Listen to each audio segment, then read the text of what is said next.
Las Vegas. The blazing lights above the ring, and tens of thousands of fans leaping to their feet as the name Miguel Cotto echoed through the roaring cheers. For more than 2 decades, this man from Caguas, Puerto Rico, became one of the greatest fighters of his generation. He was a world champion in 4 different weight classes: light welterweight, light middleweight, and middleweight, a rare achievement in modern boxing history. During his professional career from 2001 to 2017, Cotto won more than 40 fights, most by knockout, and for many years he was the centerpiece of the biggest bouts in boxing. He defeated top opponents like Shane Mosley, Sergio Martinez, and many other champions, bringing moments of pride to Puerto Rico that the small island always craved. In 2014, when he beat Martinez to claim the WBC middleweight title, Miguel Cotto became the first Puerto Rican fighter in history to win world titles in 4 different weight classes. He headlined Madison Square Garden multiple times, selling out nights when American and Puerto Rican fans rose together chanting his name. To the world, Miguel Cotto embodied discipline, power, and resilience, a warrior who never shied away from the toughest fights of his boxing era. But behind all those titles and the spotlight was a completely different story that very few ever saw. For nearly 20 years at the top of boxing, Cotto didn't just fight opponents in the ring, he lived with a silent war inside himself. His body carried the scars from brutal battles, long nights when pain in his shoulder, eyes, and jaw kept him from sleeping. But physical pain was never the hardest part. The harder part was the invisible burden of being a man who represented all of Puerto Rico every time he stepped into the ring, where millions placed their hopes on every punch he threw. The world saw an indomitable fighter, but few knew that behind the gloves was a quiet man always wondering if he could keep standing. In the blinding lights of Las Vegas or Madison Square Garden, Miguel Cotto was the champion. But when the lights went out and the arena fell silent, he still had to face his fears, his painful memories, and the questions no fight could ever answer. That was the 2 lives he lived for 20 years, a warrior the world admired, and an ordinary man quietly battling himself. Before we continue exploring the eventful journey of Miguel Cotto, please hit subscribe to the channel so you don't miss the real and profound stories about the legends who changed sports history. Caguas, Puerto Rico. A small town nestled among narrow streets, low houses, and the thick, humid heat typical of the Caribbean. A place where afternoons often drifted slowly with the sound of kids playing ball in the road, old radios blasting salsa music, and the smell of sweat from hard labor mixing into the sweltering air. But beneath that calm surface was a life that was anything but easy. It was a place where many families worked from dawn until dark, just to afford simple meals. And it was right there that Miguel Cotto grew up, not as a boy dreaming of stage lights or grand titles, but as a child born into a family accustomed to fighting just to survive. The Cotto family was a family of fighters. His father had boxed, his uncle had spent his whole life in the gym, his cousin would later step into the ring too. Boxing wasn't some distant sport in that house. It was like a shared language, part of everyday life. Conversations around the dinner table weren't about school or vacations. They were about fights, grueling training sessions, punches and bruises. In other families, boxing might be a dream, a path to glory. But for the Cotto family, it was much simpler. It was a way to get by. Puerto Rico had long seen boxing as a national pride, a sport where boys from poor streets could change their fate. And in that small house in Caguas, Miguel Cotto grew up with a very early awareness that life didn't always give you many choices. Not much money, not many opportunities, and the future often depended on how hard you were willing to work. That's why the boxing gym became a familiar place for the boy from a very young age. But Cotto didn't go to the gym thinking he'd one day become a world champion. At first he went because his family wanted him to be more active, to lose weight, and to learn discipline. Those early training sessions weren't pleasant, the air thick with sweat, the constant thud of bags being punched, and trainers always demanding more from the kids just starting out.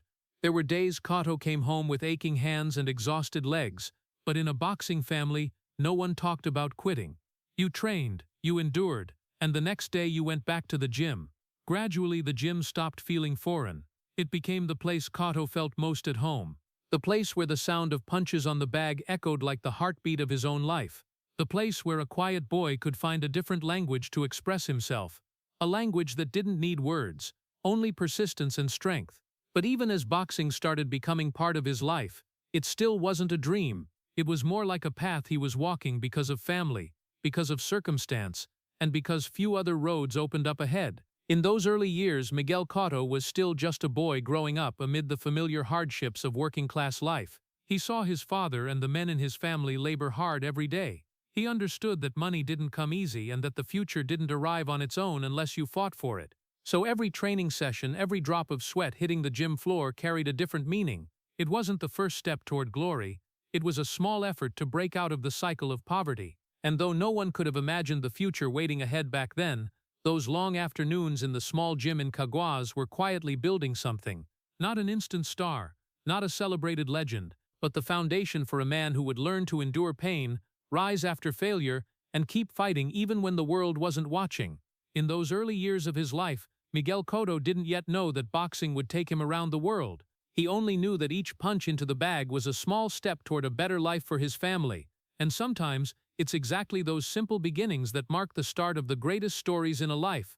The years spent in the small gym in Caguas made Miguel Cotto's childhood vastly different from other kids. While many boys his age spent time on street soccer, noisy birthday parties, or carefree afternoons on Puerto Rico's beaches, Cotto's life revolved around a very different rhythm: training, discipline, and the heavy expectations from his boxing family. No one in the house ever said outright that he had to become a champion, but every look, every reminder, and every training session sent a clear message: in this world, especially for a boy born in Caguas, you have to fight for your future. The gym became where Cotto spent most of his time after school.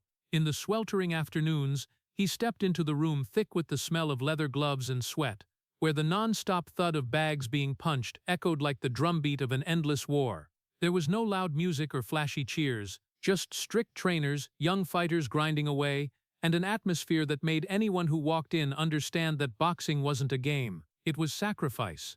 From a very young age, Cotto learned that if he wanted to survive in that gym, he had to work harder than everyone else. Long-running sessions under the morning sun, jumping rope until his legs ached, punching the bag thousands of times until his shoulders and arms were exhausted. That wasn't the life a boy usually wants. But for Cotto, it became normal. His family never allowed laziness. His father and uncle had gone through the harsh years of boxing themselves, and they understood that this sport doesn't forgive weakness. If you want to step into the ring, you have to be ready to endure pain, and if you want to win, you have to endure even more. So Cotto grew up in an environment where discipline was seen as a natural part of life. He learned to wake up early, to listen quietly to trainers, to keep training even when his body was tired. No evenings hanging out with friends, no long trips or extended breaks. While others saw boxing as a path to fame and money, Cotto understood better than anyone that before reaching the lights of Las Vegas or Madison Square Garden, you have to go through thousands of hours of silent training that almost no one witnesses. In those teenage years, the boy Miguel Cotto also gradually realized another truth, one not everyone says out loud but everyone understands. In Puerto Rico, boxing can change a person's life. Legends like Felix Trinidad had become national pride, proving that boys from ordinary streets could still stand at the top of the world. But that path only opens for winners. No one remembers the fighters who lose. No one tells the stories of those who leave the ring in silence. And so, when Cotto was very young, he understood something many people take a lifetime to realize. In boxing, just like in life, if you don't win, the future can disappear quickly. That thought didn't scare him, but it made him grow up faster than other kids. When he stood in front of the bag in the gym, Cotto wasn't just training for a fight, he was training for his entire life. Every punch was a reminder that the road ahead wouldn't be easy. Every drop of sweat hitting the gym floor was a small step toward breaking free from the limits poverty placed on him. And though back then he was still just a boy with quiet eyes, those who watched him train could sense something special. Not flashiness, not arrogance, but a rare determination. Miguel Cotto didn't talk much about his dreams. He didn't declare that one day he would become a world champion. But in the way he trained, in the way he kept getting up after grueling sparring sessions, people could clearly see that he was preparing for a much longer battle than any single fight. It was the battle to build his own future. And it was in those early years, amid the exhausting training sessions and heavy expectations, that the boy Miguel Cotto grew up faster than his real age, learning to accept that life sometimes doesn't give you choices, it only gives you one path, and you have to fight with everything you have to walk it to the end. The years of grueling training in the small gym in Caguas eventually began to open a bigger door for Miguel Cotto. As he entered his teenage years, the quiet boy who had spent nearly all his time on the heavy bag and jump rope started drawing attention in Puerto Rico's amateur tournaments. Not because he talked a lot or tried to stand out. On the contrary, Cotto always carried a very different attitude from many young fighters. He rarely laughed loudly, seldom bragged about wins, and almost always left the gym right after training ended. But inside the ring, everything changed. When the bell rang, that boy became a completely different fighter, focused, cold, and so intimidating that many older opponents had to be cautious. Victories in the amateur system began piling up quickly. Trainers saw in Cotto something they rarely encountered, a young fighter who didn't just have power, but also discipline and the ability to endure pain. In amateur boxing, where many fights end in just a few short rounds, speed and technique often matter more than strength. But Cotto gradually proved he had both. That made people following boxing in Puerto Rico start mentioning his name with growing curiosity. As the late 1990s arrived, the dream many amateur fighters longed for began to appear before Cotto: the Olympics. For a young fighter, representing your country at the Olympics wasn't just an honor, it was a chance to step into the world, to prove that years of silent training in a tiny gym could lead to something much greater. And in 2000, when Cotto earned his spot to represent Puerto Rico at the 2000 Summer Olympics in Sydney, Australia, both his family and those who had followed his journey felt that a major milestone was drawing near. For a young man who grew up on the ordinary streets of Caguas, stepping into the Olympic arena felt like entering a completely different world. Athletes from every corner of the globe, massive stands, national flags waving, and millions watching on television. In that moment, Miguel Cotto was no longer just the boy in his family's gym. He was Puerto Rico's representative, carrying the trust of everyone who had believed in him for years. But the Olympics are also where many dreams face their harshest tests. Olympic boxing isn't like the small hometown tournaments. The opponents come from the strongest boxing nations, trained professionally and bringing international experience. When he stepped into the ring in Sydney, Cotto knew everything would be harder than anything he had faced before. And then what he had feared deep down finally happened. Miguel Cotto's Olympic dream ended much sooner than many expected. That loss wasn't a humiliating defeat, but it was still a huge shock for a young fighter accustomed to winning. When he left the ring, there was no victory music, no celebratory hugs, just the silence of someone who had just realized the boxing world was far bigger and far harsher than he had ever imagined. For many young athletes, a loss like that could break them. The Olympics are seen as the pinnacle of an amateur career, and when that dream shatters, many feel like their entire future collapses with it. But for Miguel Cotto, that painful moment became an important lesson. For the first time in his life, he saw boxing not as a path full of hope, but as a real fight for survival. In boxing, there are no fairy tales where every effort leads to victory.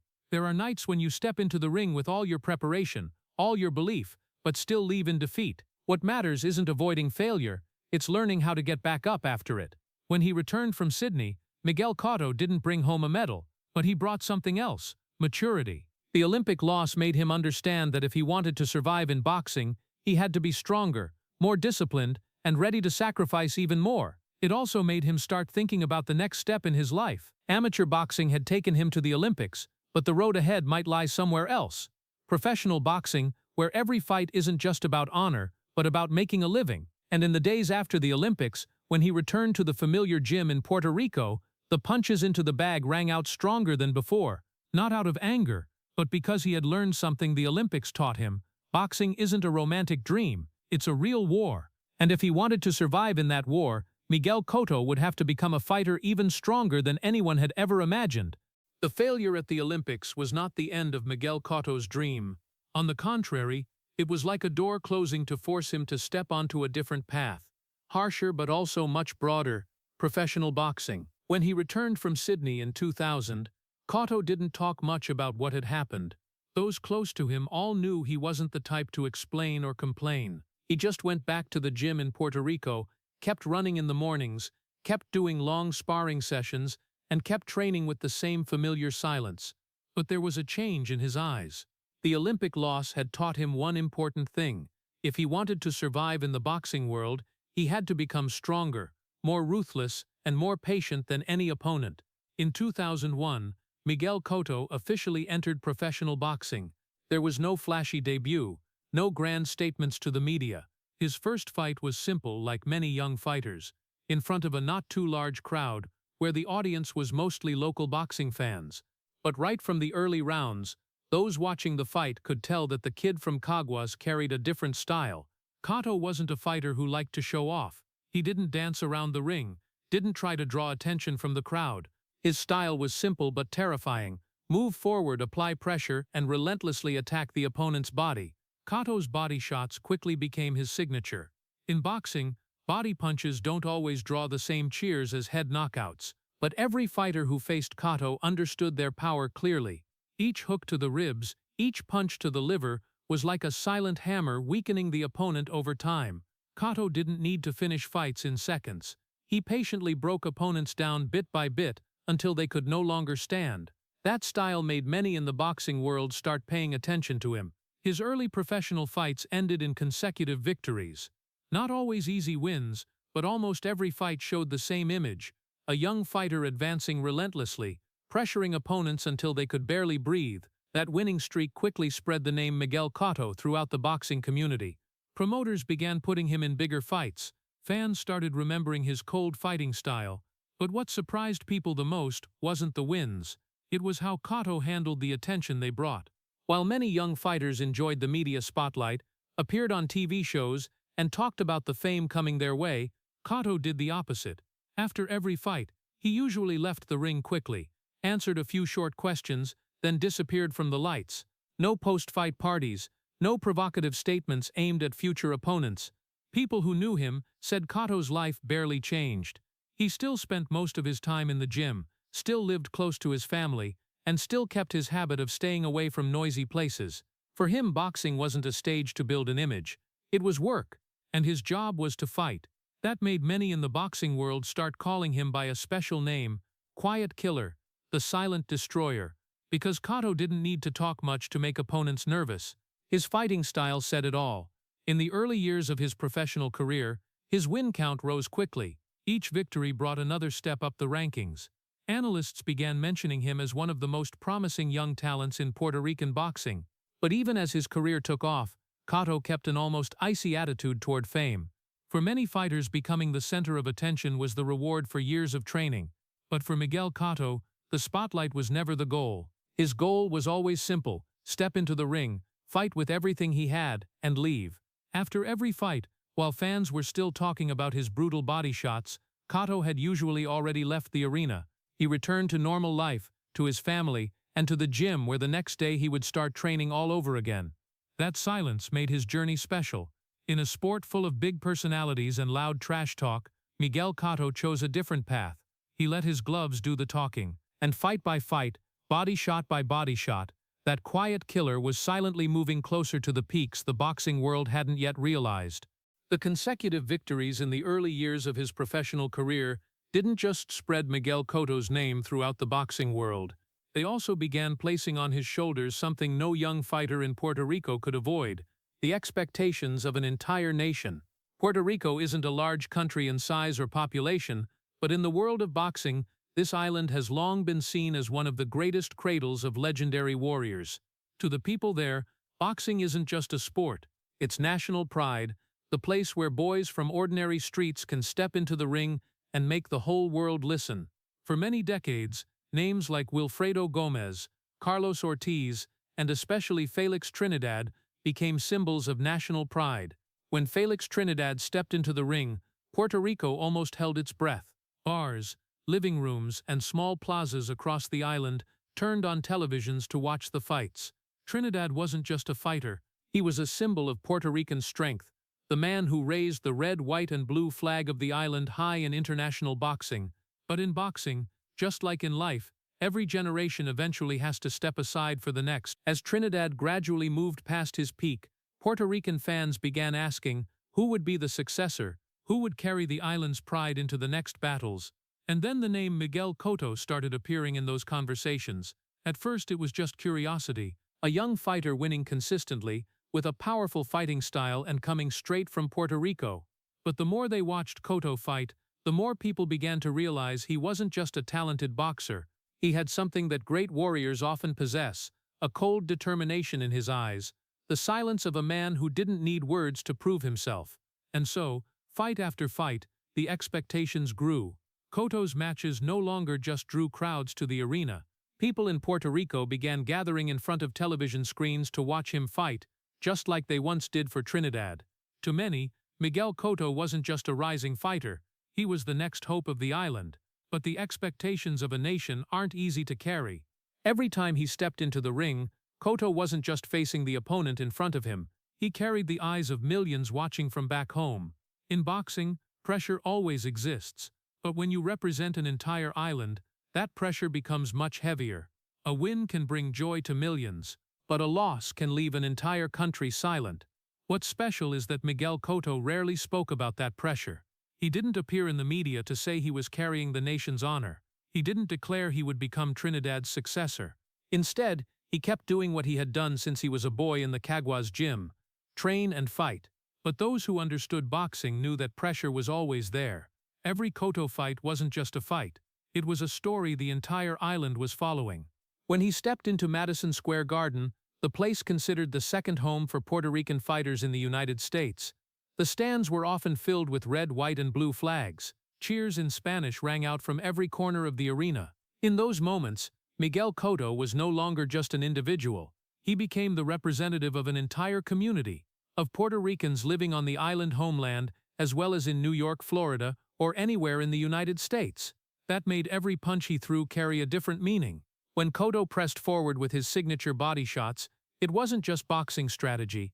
It felt like a statement that Puerto Rico still had warriors ready to step into the ring and fight anyone. But beneath all of that, Miguel Cotto remained the quiet man he had always been. He didn't seek the role of icon. He didn't try to become anyone's successor.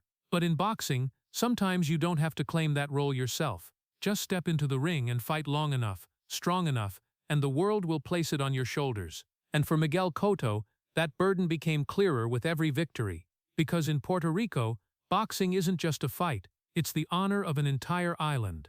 The years carrying the expectations of Puerto Rico took Miguel Cotto to bigger and bigger fights, brighter and brighter arenas, and more dangerous opponents. But there was one night in his career that became the most painful turning point. A night that not only changed the way the world saw Cotto, but also left a deep wound in his memory for many years afterward. That night took place in July 2008 in Las Vegas, when Cotto stepped into the ring to face Antonio Margarito, a Mexican fighter known for his relentless fighting style and extraordinary ability to take punishment. Before the fight, the atmosphere was incredibly tense. Puerto Rico and Mexico had long had one of the fiercest rivalries in boxing. When a Puerto Rican fighter faced a Mexican fighter, the bout wasn't just sports. It became a battle of honor between two great boxing nations. That night, the stands were packed, and cheers from both sides blended into a heated atmosphere. When the bell rang to start the fight, Cotto showed his familiar style. He moved fluidly, landed precise punches, and especially his brutal body shots forced Margarito to step back multiple times. In the early rounds, it seemed Cotto was controlling the fight. Puerto Rican fans began to believe he would continue his winning streak. But boxing is a sport where a single moment can change everything. Margarito started pressing forward harder. He absorbed Cotto's punches and kept coming in, throwing heavy shots. Round after round, the momentum began to shift. Cotto still fought bravely, but Margarito showed no signs of slowing down. The Mexican fighter's punches grew more frequent, more powerful. By the middle of the fight, Cotto's face began to swell. Blood and sweat mixed under the glaring Las Vegas lights. But just like every other time, he refused to back down. Every time Margarito advanced, Cotto still tried to counter, still tried to move, still tried to turn the fight around. That was the instinct of a warrior, the instinct that had followed him since he was a boy in the Caguas gym. But sometimes will alone isn't enough to change the course of a battle. The final rounds became a brutal test. Margarito kept attacking relentlessly. Cotto started retreating, trying to avoid the punches raining down. But the ring didn't offer many places to hide. The crowd could see the exhaustion on his face, swollen eyes, a weary body after dozens of minutes of high-intensity fighting. In the 11th round, as Margarito pressed in and unleashed a barrage of heavy blows, Cotto's corner finally made a decision none of them wanted: stop the fight. The referee called TKO. Miguel Cotto had lost. In that moment, the arena erupted with two opposing emotions. Mexican fans celebrated Margarito's victory. Meanwhile, Puerto Ricans fell silent. They had just watched their symbol fall for the first time in his career. But for Cotto, the pain of the loss wasn't just about losing a fight. It was the feeling of a man who had fought with everything he had, but still had to leave the ring in defeat. He left the Las Vegas arena that night with a bruised face and a heavy heart. For many fighters, a loss is just part of the career. But for Cotto, the defeat to Margarito became a memory that was especially hard to forget. And then, a few months later, a shocking truth emerged in boxing. Before another fight, Margarito was caught using a substance similar to plaster in his hand wraps, a material that could make punches far more dangerous. The revelation stunned the entire boxing world. It didn't directly prove the same thing happened in the fight with Cotto, but for many, suspicion began to spread. What if the punches Cotto endured that night weren't entirely fair? What if that brutal battle had been tainted from the start? For Miguel Cotto, that question became a lingering wound for many years. He wasn't the type to argue publicly, and he rarely spoke much about the matter.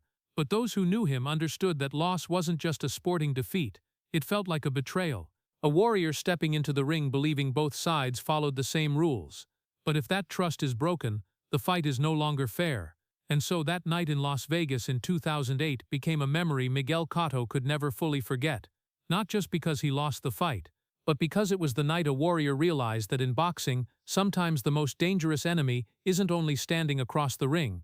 The years after the painful loss in Las Vegas kept the memory of that fateful night close behind Miguel Cotto. In the world of boxing, fighters often say defeat is part of the journey, but for Cotto, the fight against Antonio Margarito wasn't like any other loss. It carried doubts, questions that were never truly answered, and a feeling of betrayal that even time couldn't easily erase. After Margarito was caught using a plaster-like substance in his hand wraps before another fight, the entire boxing world began looking back at the 2008 battle with different eyes. Puerto Rican fans, who had already been heartbroken watching Cotto fall, now felt even more outraged. Many believed that fight hadn't been fair. They believed Cotto had endured punches that weren't just powerful, but possibly made far more dangerous by cheating. And in their hearts, a desire began to grow: revenge. But Miguel Cotto wasn't the type to talk about revenge in front of cameras. He didn't appear on television vowing to destroy Margarito. He didn't build dramatic stories to draw media attention. Like every other phase of his life, he chose silence and focused on training. But those close to him understood that this rematch carried special meaning. It wasn't just a boxing match. It was a chance to confront the most painful memory of his career. Finally, in 2011, that opportunity arrived. The rematch between Miguel Cotto and Antonio Margarito was set at Madison Square Garden, long considered the spiritual home for Puerto Ricans in the United States. From the moment the fight was announced, the atmosphere turned tense. The stands were expected to be packed with Puerto Rican flags, and millions back on the island prepared to watch on television. For them, this wasn't just boxing. It was a chance to restore Cotto's honor. When he stepped into the arena that night, the energy was electric. Cheers erupted from every corner as Cotto made his way to the ring. Red, white, and blue flags waved everywhere, and many fans could feel this was a deeply personal battle. But when the bell rang, Miguel Cotto stayed true to his familiar style: focused, cold, and disciplined. No rushing, no emotional attacks. He fought like a man who had learned from the past. From the early rounds, Cotto began controlling the fight. He moved better, landed precise jabs, and kept targeting Margarito's face. Gradually, his punches started causing visible damage. Margarito's face swelled, especially around the right eye. The crowd could see a clear difference from the first fight. This time, Cotto wasn't the one being pressed back. He dictated the pace. Round after round, the pressure shifted entirely to Margarito. And when the swelling around Margarito's eye became so severe that the doctor had to check it multiple times, the fight was finally stopped. Miguel Cotto won by TKO. In that moment, Madison Square Garden exploded. Puerto Rican fans leaped to their feet, cheering and waving flags throughout the stands. For them, this wasn't just a win. It was redemption. Across Puerto Rico, those watching on television celebrated too.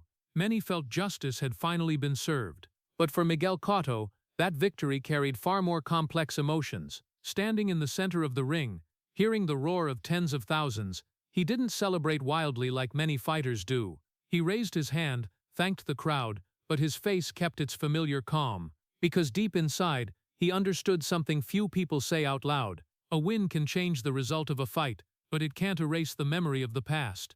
The rematch may have brought the fairness many expected. It may have made Puerto Rican fans feel their honor was protected. But what Cotto had endured in that first brutal battle, the punishing punches, the exhaustion, the sense of betrayal, remained part of the story, and those memories couldn't simply vanish because of a victory. Miguel Cotto left Madison Square Garden that night the way he always left his fights, quietly. He had won. He had shown the world he could rise after one of the most painful defeats of his career.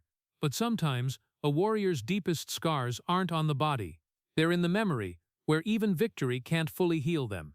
But boxing rarely gives a warrior much time to rest after the biggest battles. In Miguel Cotto's career, every time one chapter closed, an even greater challenge usually appeared right ahead. And in '29, that challenge came in the name of Manny Pacquiao. When the fight was announced, the entire boxing world immediately took notice. Pacquiao at that point wasn't just a champion. He was a storm sweeping through every weight class he entered. His speed, power, and explosiveness left many opponents struggling to keep up. He had already defeated numerous top champions and was at the absolute peak of his form. So when Pacquiao faced Miguel Cotto, many viewed the matchup as a clash between two of the best fighters in the world at that moment. But there were also plenty who worried for Cotto. They knew Pacquiao wasn't like other opponents. He attacked with almost unpredictable speed, unleashing continuous combinations from multiple angles. Facing Pacquiao was like trying to stand firm in the middle of a hurricane. The fight took place in Las Vegas, under blazing lights and in front of millions watching on television. When the bell rang, Miguel Cotto entered the battle with his familiar style, calm, focused, and ready to face anything. The early rounds clearly showed the difference between the two fighters. Pacquiao moved faster, landed lightning-quick punches, then slipped away before Cotto could counter.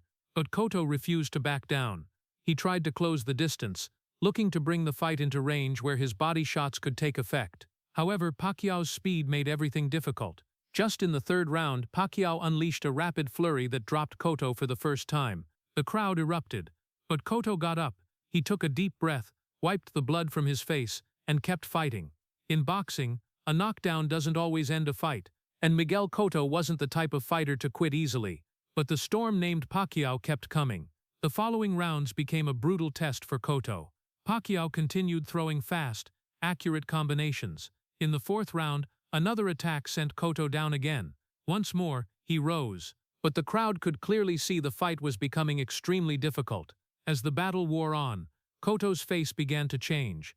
Pacquiao's relentless punches caused his eyes to swell, his lips to split, and blood to flow. Under the Las Vegas lights, his face gradually became distorted from the blows he had absorbed.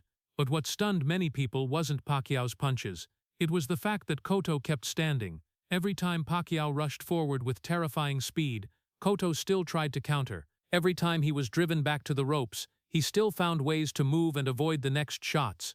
The fight stretched on like an unrelenting storm. Pacquiao kept attacking, and Cotto kept enduring and fighting. By the later rounds, Pacquiao was clearly ahead. But Miguel Cotto still refused to go down. Even as his body tired and his face swelled heavily, he kept retreating, kept throwing jabs, and kept trying to survive in the fight. Finally, in the 12th round, as Pacquiao unleashed another barrage, the referee was forced to stop the contest. Manny Pacquiao won by TKO. In that moment, the Las Vegas crowd erupted again. Pacquiao was declared the winner, and the boxing world continued to talk about his fearsome power. But when Miguel Cotto left the ring that night, many realized this fight had created a different story. It wasn't a story about victory, it was a story about courage. Because throughout those 12 rounds, against one of the most dangerous fighters in the world, Cotto never quit. He was knocked down multiple times. His face swelled to the point where it was hard to recognize, but he got back up every single time. In boxing, sometimes a loss can still become iconic, and that night in Las Vegas, Miguel Cotto showed the world what Puerto Ricans had always believed in him. A true warrior isn't measured by the number of fights he wins. He's measured by the way he rises and keeps fighting when the storm is pouring down the hardest. The years after the painful loss to Manny Pacquiao left an image of Miguel Cotto exiting the ring with a swollen, battered face that made many realize a truth boxing often hides behind the bright lights. Every fight comes with a price, and over time, That price isn't paid only in sweat or defeat. It's paid with the very body of the warriors who step into the ring. For Cotto, the years that followed weren't just a series of big fights. They were also a series of accumulating injuries. In boxing, the shoulders bear one of the most brutal pressures. Thousands of punches thrown in every training session, hundreds in every fight. Over many years, Cotto's shoulders began to carry damage that only those in the gym truly understood. There were mornings he woke up barely able to lift his arms normally, but when he reached the gym, he still wrapped his hands, still put on the gloves, and still started training as if his body had never been in pain. His eyes also gradually became another story. The brutal battles against top opponents in the world had caused the area around Cotto's eyes to swell and tear multiple times. In boxing, a cut near the eye can change an entire fight, and Cotto went through that many times. Small scars around his eyes slowly became part of his face, silent marks of hundreds of rounds fought. But perhaps what few fans ever saw were the deeper injuries. Boxing isn't just punches to the face or body. Every blow to the head creates vibrations in the brain. Over years of competing, those vibrations build up. Many fighters face consequences after retirement that the public rarely thinks about. Chronic headaches, insomnia, memory loss, those are wounds invisible to the eye, yet they are the greatest price boxing demands. Miguel Cotto understood that clearly. He didn't enter boxing with the illusion that the sport would give without taking back. From the time he was a boy in the Caguas gym, he had seen older fighters walk slowly, with aching joints and scars that never faded. But even knowing that price, he kept fighting. After every big match, after every new injury, Miguel Cotto returned to the gym. Those around him sometimes asked why he continued. He had been champion. He had brought pride to Puerto Rico. He had proven himself to the world. But Cotto's answer was always simple, almost unspoken. For a warrior, fighting isn't just a job, it's part of who they are. In the years that followed, Cotto continued stepping into the ring, facing dangerous opponents and taking part in major fights. Every match carried new risks. Every punch could leave another wound. But he kept moving forward with his familiar style, calm, disciplined, and never backing down. That earned him special respect in the boxing world, not because he always won, but because he was always willing to pay the price boxing demands. In this world, a fighter's youth often passes faster than for ordinary people.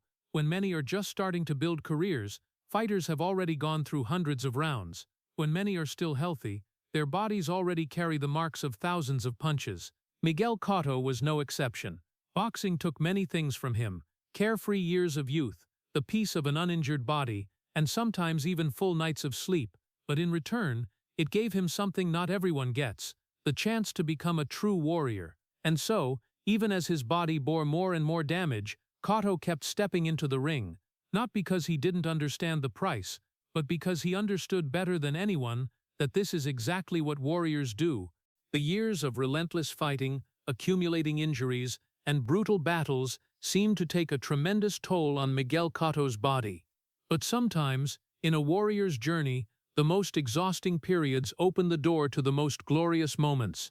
And for Cotto, that moment arrived in 2014, in a fight that many would later call his final great victory. His opponent that night was Sergio Martinez, the WBC middleweight champion and one of the most technically skilled fighters in the world at the time. Martinez was no easy matchup. He was known for his elusive movement, razor-sharp counterpunching, and vast ring experience. When the fight was announced, many boxing experts believed it would be an extremely tough challenge for Cotto. Not just because Martinez held the title, but because Cotto was stepping up to a new weight class, middleweight, where punches carried more power and battles were even more ferocious. But for Miguel Cotto, this fight meant far more than a belt. After years of fighting, after painful losses and mounting injuries, this was a chance to write one more chapter in his legacy. If he won, he would become a world champion in 4 different weight classes, a feat achieved by very few fighters in history. On the night of June 7, 2014 at Madison Square Garden, the place long considered the second home for Puerto Rican fighters, tens of thousands gathered to witness the bout. Puerto Rican flags filled the stands, cheers erupted as Miguel Cotto walked to the ring. The atmosphere felt like a massive celebration for the Puerto Rican community in New York. But when the bell rang to start the fight, all sound seemed to fade. Cotto entered the battle with absolute focus, and from the very first seconds, he stunned the entire arena. Just minutes into the first round, Cotto landed a precise shot that dropped Sergio Martinez to the canvas. The crowd exploded. But that was only the beginning. As the fight continued, Cotto kept applying pressure in his signature style. Quick jabs, powerful hooks, and especially his ability to control distance, made it hard for Martinez to execute his game plan. In the first round alone, Martinez was knocked down 3 times. It was a shocking moment for the boxing world. The middleweight champion, once seen as nearly unbeatable in his division, was being overwhelmed by a fighter who had just moved up to the weight class. As the rounds progressed, Cotto maintained his familiar calm. He didn't rush for an immediate knockout. Instead, he attacked methodically, kept pressing forward, and kept dictating the pace. Sergio Martinez, though incredibly brave, began showing signs of serious damage. His knees buckled, and movement grew more difficult with each passing round.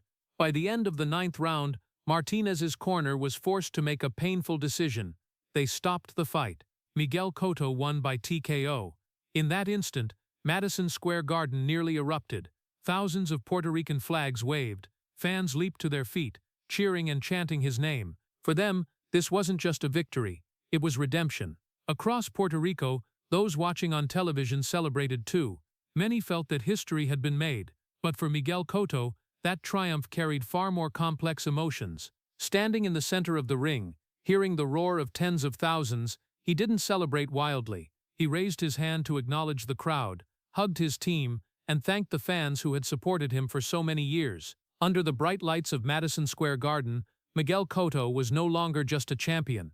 He had become part of boxing history. A warrior who had walked through the biggest storms of his career, endured painful defeats and invisible wounds, yet still stood tall for one final moment of glory. And that night, the entire boxing world understood they were witnessing something rare, a warrior officially becoming a legend. After the historic night at Madison Square Garden, when the entire arena echoed with cheers and Puerto Rican flags waved throughout the stands, many people thought they had seen everything there was to know about Miguel Cotto, a courageous warrior, a 4-weight world champion, a symbol of Puerto Rico.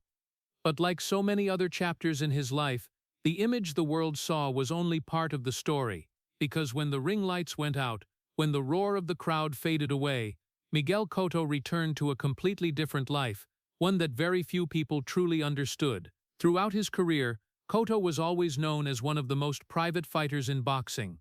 He wasn't the type to frequently appear on television shows or seek the spotlight of the media.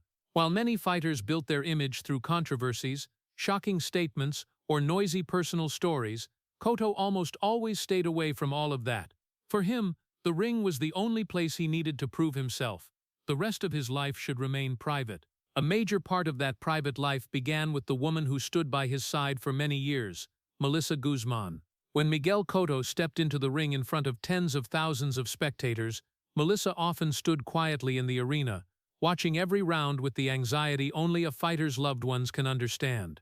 To the public, Cotto was a near-fearless warrior, but to his family, every one of his fights was an emotional test. Melissa had witnessed the injuries, the swollen faces after matches, and the long nights when his body ached from brutal battles. And through all those years, she stayed by his side, quietly, just as Cotto faced the world. Together they built a family, something Miguel Cotto always considered more important than any title. They had children, and raised them in an environment that tried to stay as normal as possible, despite their father being one of the most famous fighters in the world. Cotto rarely brought his family into the media spotlight. He didn't want his kids to grow up under excessive public attention. For him, their childhood should be like any other child's, going to school, playing, and growing up without the pressure of their father's fame. People who met Miguel Cotto outside the ring often described him as completely different from the image in fights. In the ring, he was a cold warrior capable of landing ruthless body shots that dropped opponents. But in everyday life, he was quiet, polite, and almost entirely avoided unnecessary attention. He preferred spending time at home, in the gym, or in quiet places, rather than loud parties. That made many sports reporters sometimes find him hard to approach, not because Cotto was arrogant, but simply because he didn't feel the need to say too much. His private life also had almost no major scandals, something rare in a sport where many stars frequently appeared in headlines for off-ring controversies. Miguel Cotto never wanted to build his reputation through stories like that. He believed a fighter should be remembered for how he fought, not for personal troubles, But perhaps what the world saw least was the most important role in his life, being a father. When he wasn't training or fighting, Cotto often spent time with his family. He was present for ordinary moments, family meals, outings with the kids, and days when boxing didn't enter his thoughts at all. To his children, Miguel Cotto wasn't a world champion, he was simply dad. And in many ways, that was the second life few outsiders ever saw. A life without stage lights, without bells signaling rounds, without cheering crowds. Just a man coming home after long battles, trying to live as normally as possible. The world may remember Miguel Cotto as a legendary warrior, but to those closest to him, the real man wasn't in the punches or the titles. He was in the quiet family moments, where the man who once fought in front of millions was simply a father trying to protect the people he loved. But even as Miguel Cotto's private life became increasingly important, the boxing world wasn't ready to say goodbye to him just yet. After many years at the top of this brutal sport, Cotto still had a few big fights ahead. Fights that wouldn't just decide his place in the rankings, but also mark the moment when an old generation had to face a new one. And one of the most iconic matchups of that era was his clash with Saul Alvarez. When the fight was announced in 2015, a lot of people immediately recognized its significance. Miguel Cotto had already been through dozens of major battles by then, had faced the greatest fighters of his era, and had become a world champion in 4 weight classes. But Saul Alvarez, commonly known as Canelo, represented a new generation, younger, stronger, and at the peak of his powers. This showdown wasn't just another boxing match. It felt like the moment when a veteran warrior stepped into the ring to confront the future of the sport he'd devoted his entire life to. The fight took place in Las Vegas, a city that had witnessed so many pivotal chapters in Cotto's career. That night, the atmosphere inside the arena was incredibly tense. Puerto Rican and Mexican fans once again stood on opposite sides of the stands, just like in so many historic battles between these two boxing nations before. But this time, the story carried a different tone. It wasn't about hostility or fierce tension. It was the feeling that both fighters were stepping into a bout that held special meaning for their careers. When the bell rang, Miguel Cotto fought with all the experience that years in the ring had given him. He moved wisely, trying to avoid Alvarez's powerful punches and countering with precise jabs. But the difference in age and power gradually became clear. Saul Alvarez landed heavy shots and kept constant pressure on Cotto. Still, just like in so many of his previous battles, Cotto never backed down. He fought with that familiar resilience, trying to use his experience and technique to keep the fight balanced. The bout went the full 12 rounds. There was no knockout, no sudden ending. Instead, it was a tactical war between two fighters at very different stages of their careers. When the final bell sounded, the judges scored the victory for Saul Alvarez. For many fans, that was an iconic moment. A young fighter was stepping into the position that warriors like Cotto once held. But what impressed people the most wasn't the result of the fight. It was the way Miguel Cotto left the ring. He didn't show disappointment or anger. He shook his opponent's hand, thanked the crowd, and walked away with that familiar calm. Just like throughout his entire career, he accepted the fight as part of the long journey boxing had given him. After that bout, Miguel Cotto continued fighting for a short while longer, but he slowly came to realize that the time to close the biggest chapter of his life was approaching. His body had been through too many wars. The years at the elite level had taken a toll on his strength that no one can hold on to forever. And more importantly, he started thinking more about life outside the ring, life with his family, with the loved ones who had stood by him through that long journey. In the end, Miguel Cotto made the decision every warrior must face someday. He retired, not because he no longer loved boxing, but because he understood that a true warrior also knows when it's time to stop. When the news was announced, many in the boxing world felt both sadness and respect. They knew they had witnessed the career of one of the most memorable fighters of their generation, a warrior who stepped into the ring dozens of times, faced the most dangerous opponents, carried the pride of Puerto Rico, and left a legacy that few could ever match. And when Miguel Cotto stepped away from the bright lights of professional boxing, he didn't leave as someone defeated by time. He left as a warrior who had completed his fight. After the decision to retire, Miguel Cotto's life changed in a way that only fighters who have truly left the ring can fully understand. For nearly 2 decades, his existence had been tied to a familiar rhythm: training, cutting weight, stepping into the ring, fighting in front of tens of thousands of fans, then heading back to the gym to prepare for the next battle. But when all of that came to an end, a strange silence began to settle into his life. No more pre-fight press conferences, no more blinding lights of Las Vegas or Madison Square Garden, no more bell ringing to signal the start of a round amid the electric tension of a big fight. To many fans, boxing is just those dramatic moments lasting a few dozen minutes, but for fighters like Miguel Cotto, it had once been his entire life. So when it all stopped, the void left behind was anything but small. In the early days after retirement, Cotto began to slow down in ways he had rarely had the chance to experience before. No more dawn runs to prepare for a major bout, no more hours-long sessions in the gym. Instead, there were quiet mornings where he could wake up without thinking about his weight or his training schedule. But that quiet also brought a very different feeling. For years, his body had been accustomed to the brutal intensity of training. When that rhythm suddenly halted, Miguel Cotto started to feel more clearly the injuries that boxing had left behind. The pain in his shoulders, the stiff joints after thousands of sparring rounds, the scars around his eyes, all of them were reminders that the wars had truly happened. A fighter's body rarely returns to perfect condition after retirement, and Cotto understood that well. Every small ache, every twinge in his muscles felt like a memory stored right in his own body. But if boxing took so much away, then in retirement, Miguel Cotto also regained something he had rarely had enough time to enjoy before: family. With no more months-long training camps away from home, he could spend more time with his wife and children. Ordinary days, family meals, quiet afternoons at home gradually became the most precious moments. In those times, Cotto was no longer the four-division world champion. He was just a husband, a father, a man trying to live an ordinary life after years of fighting. Occasionally, he would still be recognized by fans in public. They would come up to shake his hand, ask for photos, and thank him for the battles they had followed over the years. Miguel Cotto would usually respond with a gentle smile and that familiar politeness, but he rarely spoke much about the past. To him, those fights had become part of memory, and sometimes, memories are best kept in silence.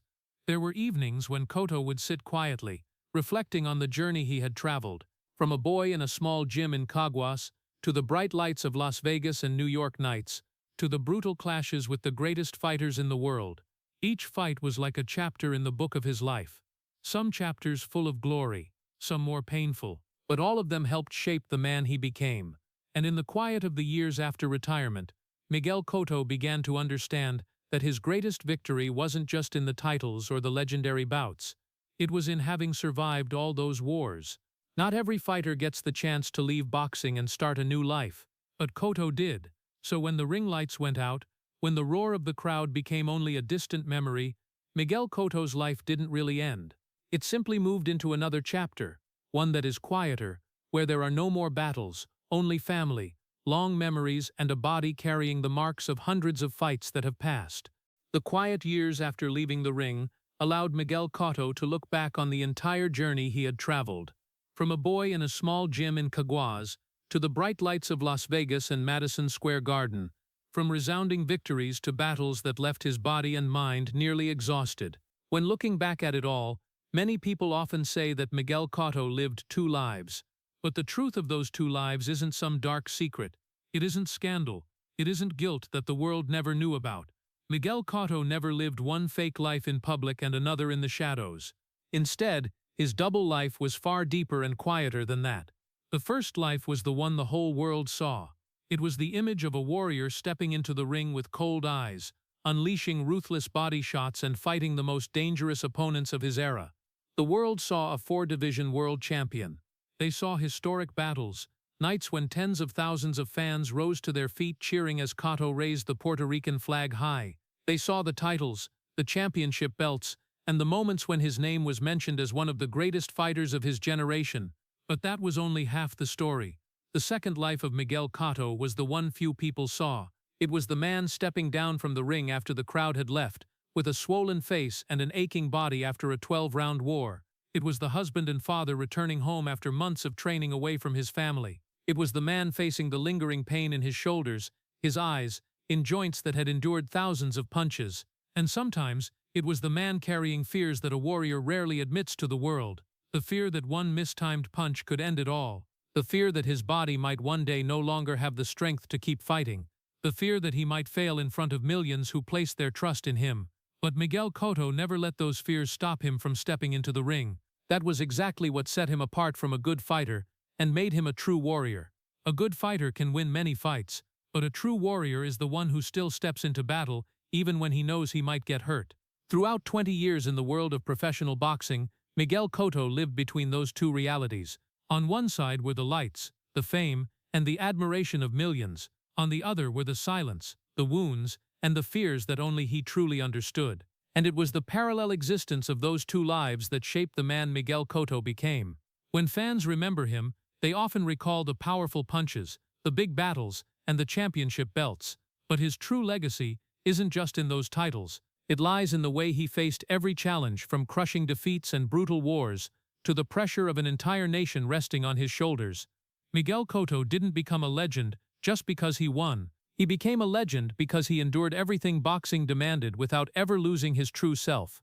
And when his story comes to a close, the boxing world doesn't just remember a champion. They remember a warrior who lived two lives fully, one in the glare of the ring lights and one quietly behind it. Some fighters become legends because they win championships.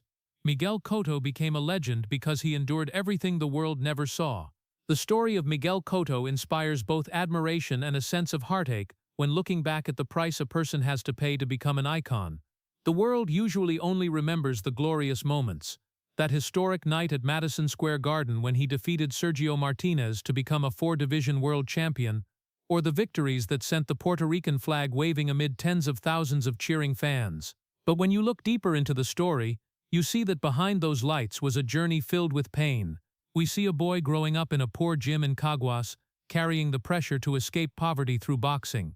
We see a warrior beaten to exhaustion in his fight against Antonio Margarito, then having to live with the feeling of betrayal when the glove-cheating scandal was exposed. We see a man rising after brutal knockdowns against Manny Pacquiao, with a swollen face but still refusing to quit. And we also see a man quietly returning home after the ring lights went out, where he was no longer the champion but just a father trying to shield his family from the chaos of fame. Those details are exactly what make Miguel Cotto's story so moving and worthy of respect. For people in the United States, especially immigrant communities like Puerto Ricans in New York, Cotto's journey reflects a very familiar value: the power of perseverance. In a modern society where many want quick success, his story reminds us that true success is often built on years of silent sacrifice. The greatest lesson from Miguel Cotto isn't how to throw a powerful punch, it's how to get back up after failure, how to hold on to your character in a world full of temptations, and how to protect your family even when the whole world is watching you. That is the quality America has always celebrated: the resilience of an ordinary person who dares to endure every challenge to become something greater. If the story of Miguel Cotto's grit and perseverance moved you, please hit subscribe to the channel so we can continue exploring the extraordinary journeys of other sports legends. Thank you for following until the end of the story, and see you in the next video, where more stories behind the spotlight will continue to be told.